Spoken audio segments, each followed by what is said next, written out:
Support WrestleTalk! Give us a subscribe. Thank you for being an awesome pledge hammer on Patreon, the Outlaw Andrew Harris.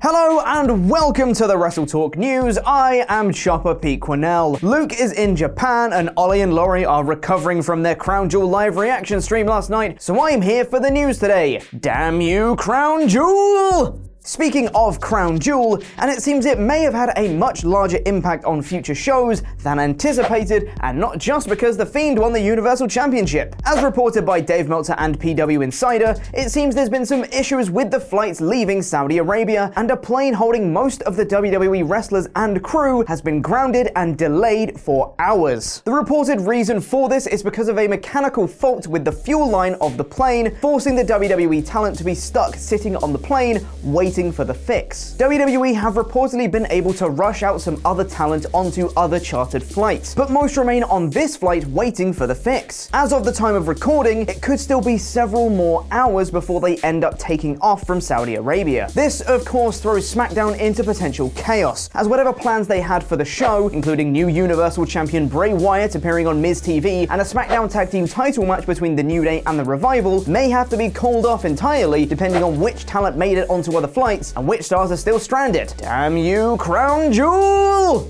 But enough about real-life intriguing stories, let's talk about numbers. WWE held their Q3 conference call last night, which was attended by WWE co-president George Barrios instead of Vince McMahon, due to McMahon being in Saudi Arabia for Crown Jewel. Damn you, Crown Jewel! During that call, it was revealed that WWE had missed all their projections in revenue and displayed losses in live attendance revenue and merchandise. What a fun call that must have been. This had a major effect on WWE's stock price, which closed the day at just over $56, dangerously close to their 52-week low of $53.25. This was a drop of $10.40 or 15%. Okay, I know, I promise we're actually done with the numbers now, promise. With these failures to meet projections and a continued drop in ratings, it'll be interesting to see what measures WWE takes to combat these constant declines, if any. They can't avoid their shareholders forever, and at some point, some major action is going to need to be employed. Something else that might need some major action is the war between AEW and NXT, which we can now actually say is legitimate competition, as WWE said so on this Q3 conference call. Being asked about AEW and whether they see them as competition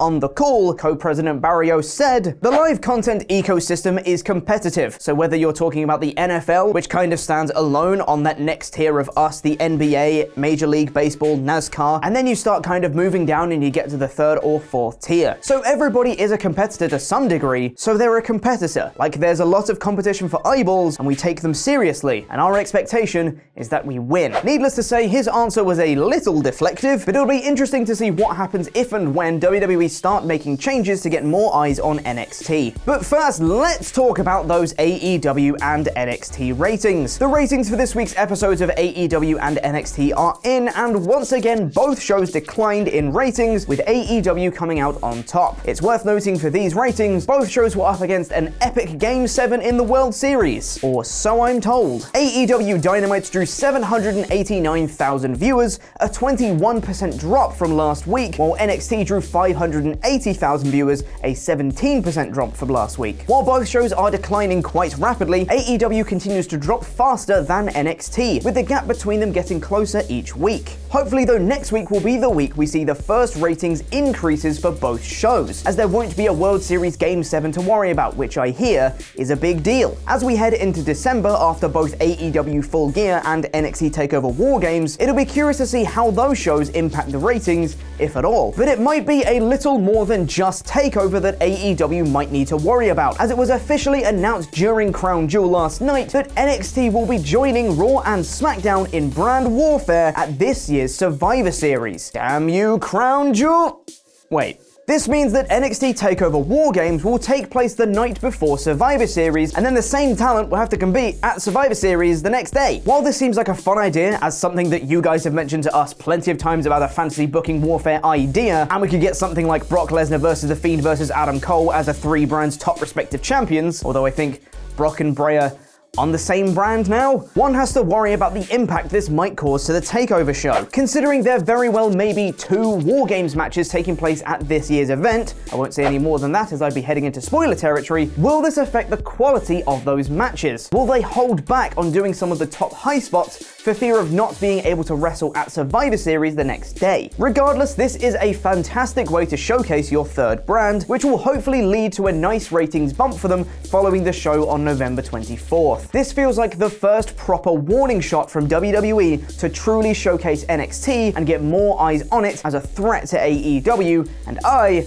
am all for it. Crown Jewel was last night, and if you didn't catch it, you can see the review in about 4 minutes by pressing the video to the right, and press the video below that to find out more about the real reason Lacey Evans and Natalya were picked for the first women's match in Saudi Arabia. A special thank you to our pledge hammers on Patreon, some of whom you can see scrolling below me right now. I've been Chopper Pete Quinnell, and that was wrestling.